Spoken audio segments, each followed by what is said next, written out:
Yes, hey there, everyone. Thanks for sticking around. This is the last talk, and hope you have been enjoying the conference so far. So I've got this fun talk. I was putting it together, and actually, Smokey and the Bandit was on in the background, and I hadn't seen that movie in many years. We are also, or sorry, I am also featuring BERT in this talk. If you were at the previous talk in this track, it was about NLP, natural language processing, spoke about BERT and the transformer based. So we won't be training BERT models here. The assumption is that we already do have a trained BERT model, but we will be training a reinforcement learning model as part of the multi-arm bandit. And there's a picture of Burt Reynolds there. The proper spelling of Burt, by the way, is B-U-R-T. And okay, let's keep going. So this is the high-level abstract. First, we will actually, so we have already done this, actually. The first part we've already done, but the goal is to actually compare two BERT models. One of them is PyTorch, one of them is TensorFlow. We will push them into production. I've already done that just for the sake of time. And we'll be training a reinforcement learning model to figure out which model is the better model, and then dynamically shift traffic to the better model. And in doing that, so secondly, I'll be describing the differences between A/B tests and the multi-arm bandit tests. They are similar, but very different. And we'll be talking about different trade-offs with exploration, exploitation. We'll be talking about how to maximize rewards, how to minimize regret, which is kind of bleeding into some of the reinforcement learning topics. Then we will dive deep into how to actually deploy this. And of course, I work for AWS, so I'll be showing how to do this with S3, with Kinesis, for the real-time streaming data coming in.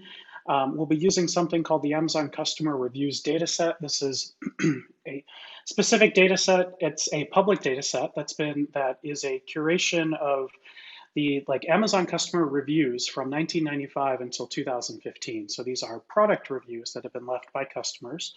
And we will, the two models that we'll be comparing in production have been trained on that specific data set. So I'll get more into how we're going to use all this here in a bit.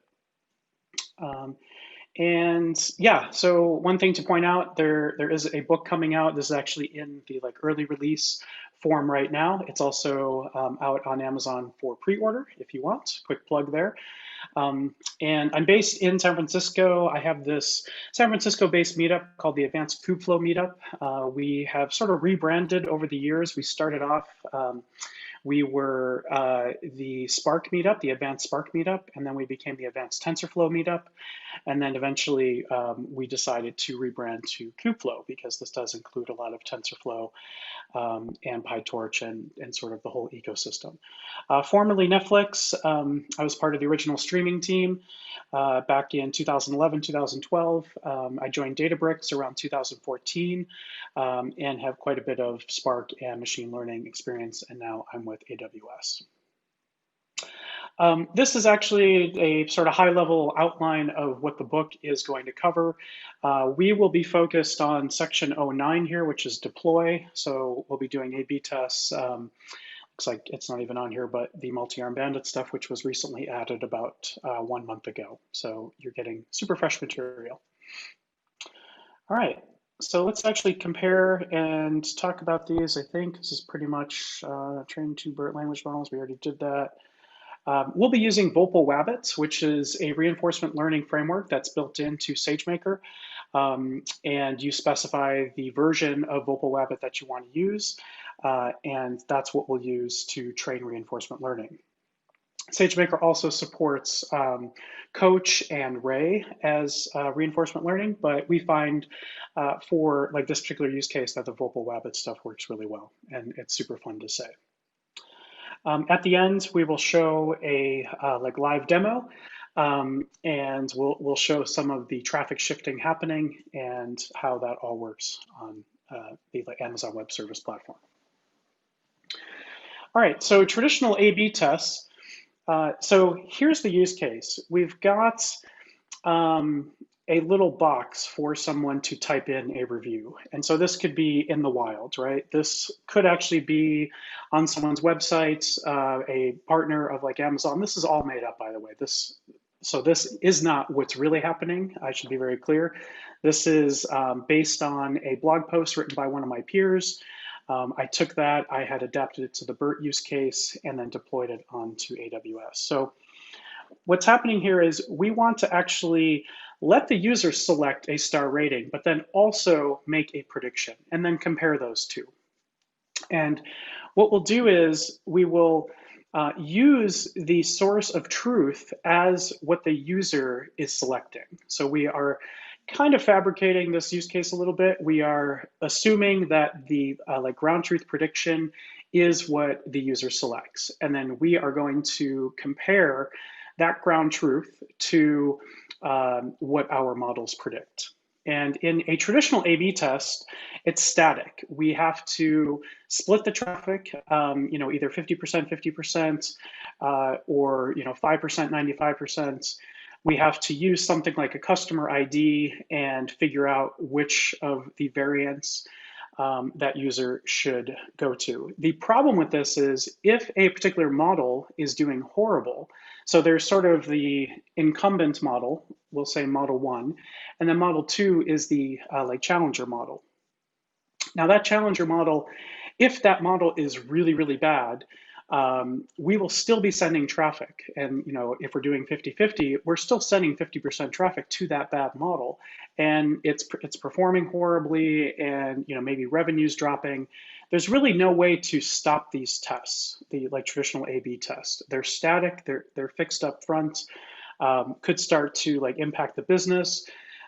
We like pretty much have to run these experiments to completion, and this could be 2-week experiment, 4-week experiment, and all the while we are actually losing money. So we can flip over to these multi-arm bandits, and the sort of easiest way to like compare these is we can do dynamic shifting. So if that model 2 is really bad, we could actually stop sending traffic to it. The like bandit will actually learn that like model 2 is not doing well, and send more traffic back to 1, or like the other way around. So in this diagram here, we see model 2 is actually doing really well, and the bandit learns then to send more like traffic to the second variant.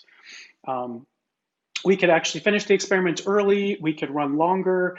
We can define like how aggressive we want to explore new options. So, and like we could also add new models. That like first bullet point there, if we decide that maybe we had learned something from model 2 and now we have a hunch about model 3, we could actually add model 3, and the bandit will start to then send some traffic to like model 3 based on the strategy that we choose and like the aggressiveness.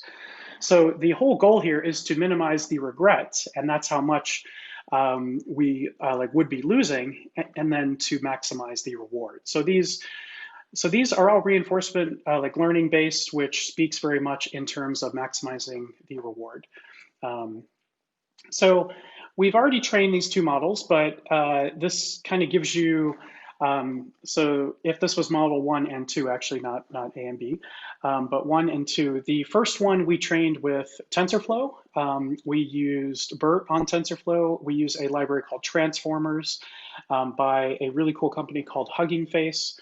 And then model B or 2 is actually trained with PyTorch, and we are also using Transformers. And there's tons of craziness around BERT right now. These last couple of years have been very, very popular for BERT. We actually base our whole book on natural language processing and BERT, so that's where a lot of these diagrams come from, is actually the book. All kinds of variants. My favorite is probably Camembert, which is a French variant. There's also Bertja, which is Dutch, but there's also these like domain-specific BERT variants as well too, patent BERT and clinical BERT, and then bio BERT, and then scientific BERT, SciBERT. So like more and more variants. These variants have been trained from scratch on the sort of custom data sets. So for example, LinkedIn has like their own variant that they have trained and use sort of internally for like job listings and like resumes and job titles and all that. And what we are actually doing is starting with the original BERT and fine tuning it to this like customer reviews data set. And specifically, each review has text and then a star rating 1 through 5 that has been assigned to it by the user. So again, we are assuming that the user is the ground truth, and that's just a decision.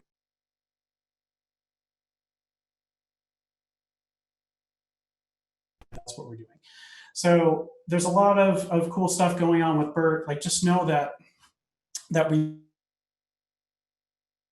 that one sec, my AirPods are doing some weird stuff here.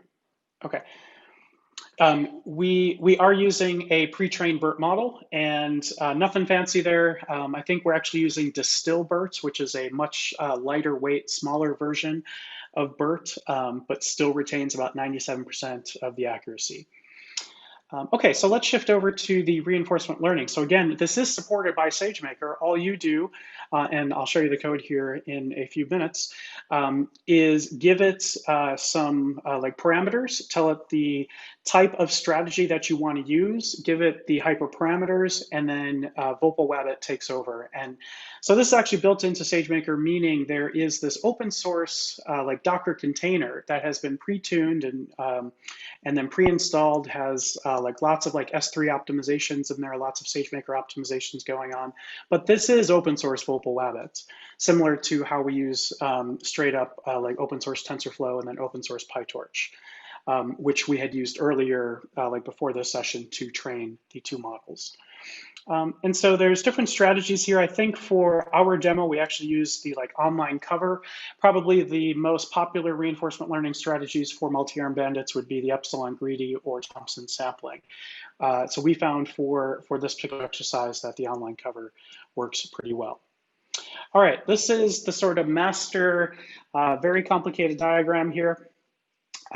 Really, let's break it down, and I have it numbered. So, you know, one dot, yes, each of like these arrows here kind of shows the flow going through the system. So on the left is each reviewer, and they are typing in some text, and they're selecting a star rating, they're clicking submit, where we are assuming that that is the ground truth. That then flows through the system. Now, before we make a prediction, so you see model 1 dot dot n, those are the two. So that's the like TensorFlow trained BERT model, and the PyTorch trained BERT model would be model 2. But the application doesn't actually know which variant that the Bandit model is going to serve up. So the first call is to ask the third model here, which is the one that we are actually training, which is the multi-arm bandit model with Wabbit. So when we first deploy the multi-arm bandit, the like Bandit doesn't really know, right? Like what's the better model. But slowly it will start to realize that like one of these models is better, or maybe it's not. And so actually the worst case scenario for multi-arm bandits is that both variants are 50-50 and there's really no clear winner. And then that's a case where you would probably tear down and keep the incumbent and not actually replace it with the challenger, and then go back to the drawing board, start to train again, and find a potentially better model. So step one, and when we actually ask the Bandit for which variant, the model 1 or model 2 BERT model, we actually save the information and then also save what the multi-arm bandit chose. So we would save the actual review body text, we would save the model ID. And so the reason that we save the actual review body text is because this is a contextual bandit. So we are actually giving it context, giving it a little bit more information to make that decision. And so potentially certain reviews, maybe model 2 is better than 1. And so that will all be learned and then like continuously trained. If you see in the bottom here, just kind of jumping ahead to step 6, all that data gets fed in, and a new model is then continuously deployed. And this is deployed using SageMaker, and there is no downtime. These are, like classic deployment strategies where you can do canary releases, you do blue-green deployments, that kind of thing. So that's all supported through SageMaker with just a couple lines of code. So let's go back. So we've got line two, the like arrow two that's saving all the data. We've got the arrow three. So three, now the like application knows which model to call based on the Bandit. So now the application calls predict on the specific variant and then gets back the prediction. And then there's step four, which is now the application can like see what the BERT model predicted and then what the user selected. And if those match, we then reward the Bandit for choosing a good variant. If they don't match, then we just pass 0, which is no reward. And so all of this data then gets, step 5 gets saved in the reward store, which is S3. There's actually, we are using the Amazon Kinesis data firehose, which is fully managed streaming. All you do is call one API with your data. The like Kinesis stream will then dynamically scale as like more traffic comes in so that you don't have to do any of that. And then periodically, let's say every 10 minutes, every 15 minutes, we then will combine the event data that came from step 2 with the reward data from step 5, make small little adjustments, and then redeploy a new multi-arm Bandit. And then the application then like continues on. So that whole area on the bottom is sort of batch, or maybe, like it could be every 15 minutes, every 30 minutes, every hour, but all the stuff on top of that like dotted line is all the real-time stuff going on. So those are the keys there. So let's do a demo here. So I'm going to show you what we're actually leading to. So model 1 is the like TensorFlow model, like I said, and the model 2 is the actual PyTorch model. So we see a bit of like exploration happening. So I said that the multi-arm Bandit doesn't know upfront what is the best model. So it's just going to send a bunch of traffic to 1, it's going to send a bunch of traffic to 2, and then it's going to start to learn. And it looks like this case could be like one of those worst case scenarios where it's 50-50. And I do want to point out that we trained the model on the same data set and the same like amount of time.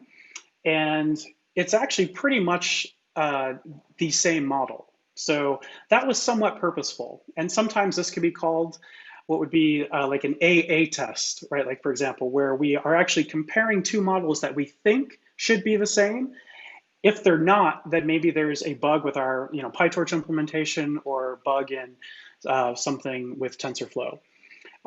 We have seen times when TensorFlow will like outperform PyTorch. Certain versions of TensorFlow, sometimes performance bugs get in there, and certain things happen with these weights that are learned.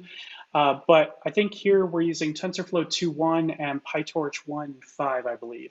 And it seems here that things are 50-50. So, and you can kind of tell by the upper right there seems to be, towards the end of this experiment, there's actually pretty much an even number of blue dots, which is, I believe, model 1 TensorFlow, as there are orange dots.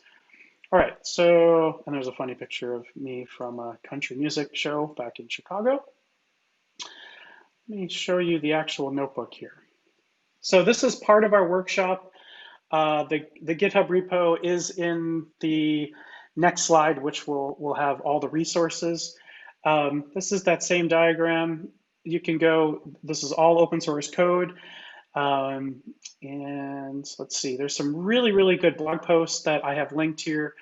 There was this nice one, I think from August or maybe September, from a like San Francisco company here called Stitch Fix. They're doing these multi-arm bandits.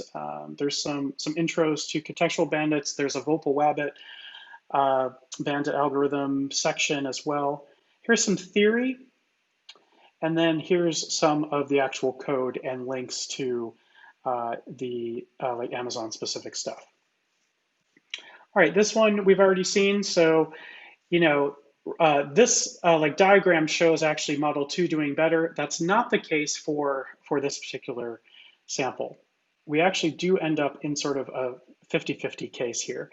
So here's some, boilerplate SageMaker code here. Let me just keep an eye on time. I think I got about 10 minutes left. Okay. Here's some of the boilerplate SageMaker code. This is where you're just setting it up, getting a reference to the managed SageMaker service. We have already deployed the TensorFlow model, and we've already deployed the PyTorch model. And those run as SageMaker endpoints, which are basically REST endpoints. They do support gRPC as well too. And let's see, we just make sure that the prediction, so this is great. Okay, that's working. This is great. Is also getting a 5 from the PyTorch model. So yes, I actually ran this like right before because the simulation takes about 10-15 minutes to run to actually get some like usable results here. And this is something to point out here as well too, which, and then here's a link to the actual reinforcement learning container that can be used. This is an open source Docker file. You can crack it open. You can extend it and bring your own Docker container to SageMaker also. Here, we're just using the stock Vocal Wabbit one from SageMaker. This has already been tuned. I don't need to do anything except specify this config YAML. This is where I can actually determine what are the instance types. Here's some, this particular Bandit, we use like DynamoDB, which I'll show those tables here in a bit. Very, very lightweight stuff, very, very cheap. We use pretty small instance types too. There's nothing really too fancy going on here. C54XLs, pretty good machines. This is where we're setting up the exploration policy. So this is where we're using cover. And that's like the online cover. So if you do want to use the epsilon greedy, you can specify it here. You would then specify epsilon as the hyperparameter. We are using cover, which has something called number of policies. So there's actually 3 different little sub policies that are each like separately making predictions and then coming together in quorums. That's why we use 3 here. You would typically want to use some odd number so that like you can reach quorum. And this is a hyperparameter. If you wanted to use 5, you would put 5 in there, 7, 9, like whatever you want. Number of arms, this is actually number of models. So num arms is 2 because we're comparing model 1 to model 2. If you do want to add a 3rd model, you would then change this to be num arms 3. And those are like the actual arms that they're like quote unquote pulling. Oh yeah, so I should say Bandit, by the way, is a slang term for a slot machine. If you go to Vegas or somewhere where there's gambling, you would like typically call those bandits because they're just taking your money, basically, is the joke there. All right, scrolling down a little bit, this is all code that's open source. You can get it either from my repo or find it on the Amazon samples. And setting up the experiment manager.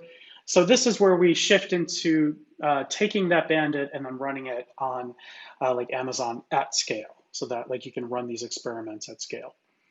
So here's where we're essentially, there's sometimes errors here that you just get used to. Stop paying attention to them because they're not really errors. Let me kind of scroll through here. This is just setting up the initial states. We've got a lot of code in here. This is actually a relatively new notebook, like I said, 1 or 2 months old. Deploying that first model. So this deploy model will actually push out a 3rd model. So there were 2 BERT models and then this 3rd reinforcement learning model. And this is the first version going out. That really doesn't have a lot of information. Now, you can train the first version of the model on historical data. That's like assuming that you do have the historical data. Here we are starting from scratch, and we are then like collecting both like that top S3 bucket, the event data, and then we are matching it with the reward data that comes after making the prediction and then comparing to the ground truth. And here's a simulator here. We're actually cracking open one of the sample data set files here and simulating as though someone is typing in the review body and then the star rating. And this is where we are actually comparing what is the BERT predicted class, which is star rating 1, 2, 3, 4, or 5 for, so for that text. And so 1, by the way, is bad, 5 is good. We are then comparing it to the ground truth label. If there's no difference, we give a reward of 1 to that particular prediction. All of this then gets saved and put into S3. This is where we're actually calling. So here's that BERT model map. So model 1 was the TensorFlow, model 2 was the PyTorch. If you had a third arm or third model, you would put it in there. All right, and this is where we're actually going to generate random events and runs through here. So looks like model 1 was being served up initially, which is kind of what we saw. That was all those blue dots. We should then start to see, let's see, predicted model. Oh, okay, that was just a small sample here, but yeah, we'll see in a sec where there's both model 1 and then model 2 showing up. This is the sample JSON that's being written out to the S3 bucket and then being tracked by DynamoDB also. And what we're going to see is there was a reward 0 here. Where did I go? Let's see, here did I go? And then that was the action. So here, the action that's being served up by the Bandit, by this reinforcement learning model, is which BERT model to tell the client application to call with its star rating prediction. Okay, we've got action probability, and sample probability sits on top of the action probability. So the combination of, so in this case, there was a very high probability that they should be calling one particular variant, 1 or 2, but then on top of that is this sample probability that then makes adjustments to for that particular exploration strategy. Okay, and all of this then goes back to S3. Excuse me for the scroll. I just want to get to the interesting stuff here. Now we are deploying a second model. So this is doing things manually, but in a sec, I'm going to get to where we're actually doing this continuously right here. Okay, so here we're doing 5 loops. We're doing 100 batch, so that's 100 predictions per loop. All of this then goes in. We are calling basically all of that code that we had presented earlier and shown manually, and then tying this all together. So this would run continuously. So in SageMaker, there's something called processing jobs, which are essentially free-form jobs. You could put any Python code in there. There's actually Spark support now also. So you can actually run serverless Spark on SageMaker, which not a lot of people know about. So we have an example in the book and then also in this repo, which I'll give you the link here next. So this processing job would then be a long-running job, or you could fire off a batch job that would get scheduled maybe every 15 minutes, every hour or something, which would then gather all the data and then push out the new Bandit model. And so here's where we could actually look and check if the evaluation score of the newly trained model is better than the current model. We would then push the new model out. If it's not, then we don't push it out. So we are constantly training and then evaluating. We have separate holdout data set where we can train and then validate. And now we see the actual loop here. So this sending a bunch to 2.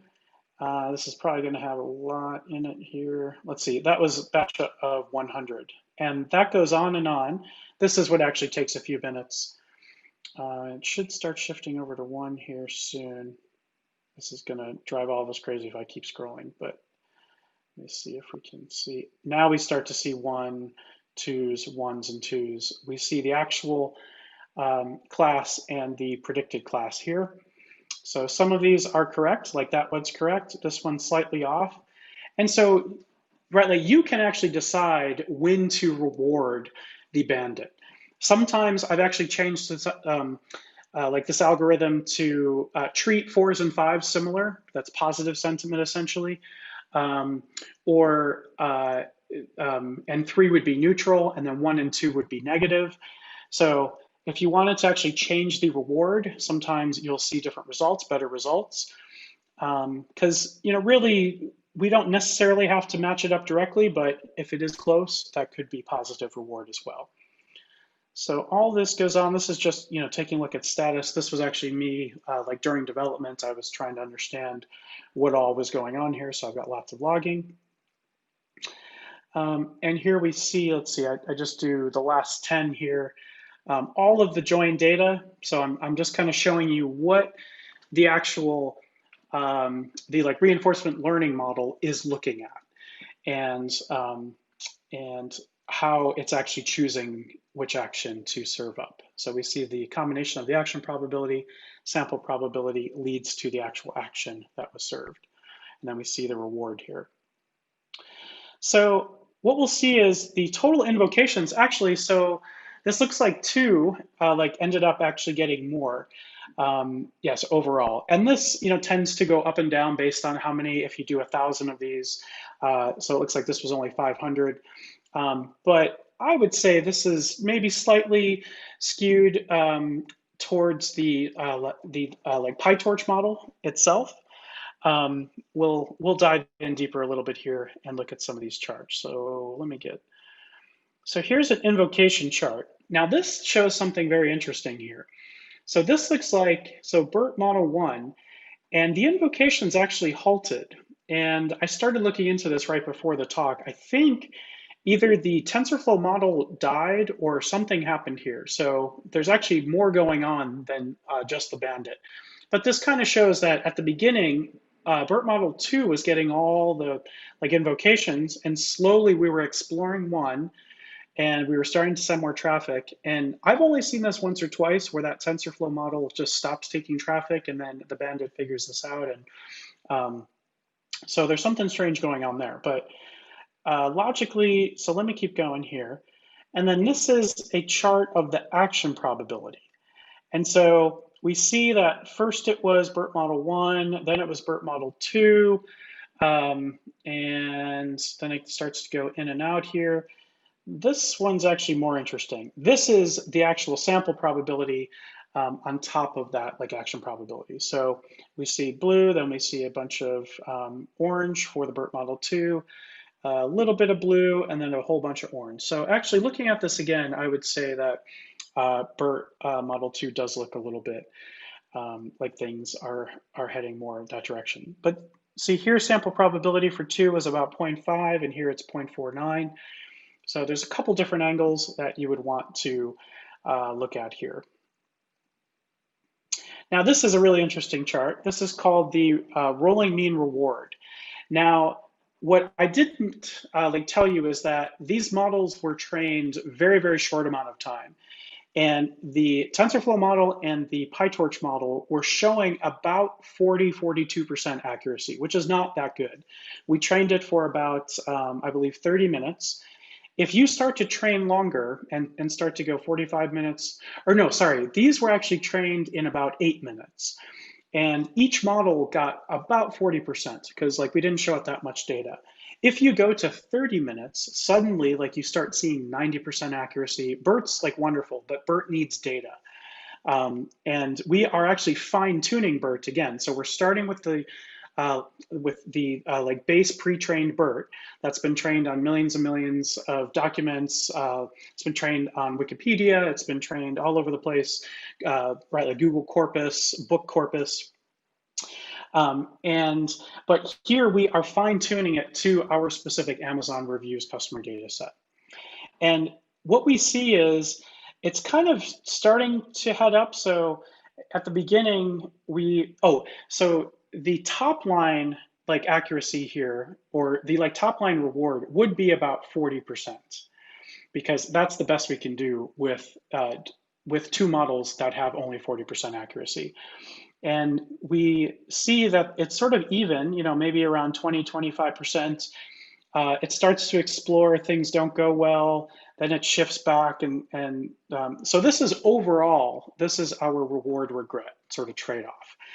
And then we see it's doing well, but we still want to explore that like other model, right? So maybe now we're back to exploring one, or something happens. Yeah, there's a couple dimensions we have to look at here with those invocations stopping up above. But and let's see, it starts to get close to 0.4 and then goes back down. Oh, yeah, are we? Yeah, I just wanted to, I don't know the constraints of the organizers, but just want to let you know we're running a little over. And so, Okay, sorry to interrupt. here's yeah, here's the DynamoDB table that's tracking all of these experiments. Just these three here. That's one from another project I'm working on. And then this is the S3 buckets that have all of that data. So let me go back to, all right, here's all the resources. That's the GitHub repo right here. If you wanted to pick up the book or find an early release copy, click on that link. There's the reinforcement learning container. And thank you so much for your time.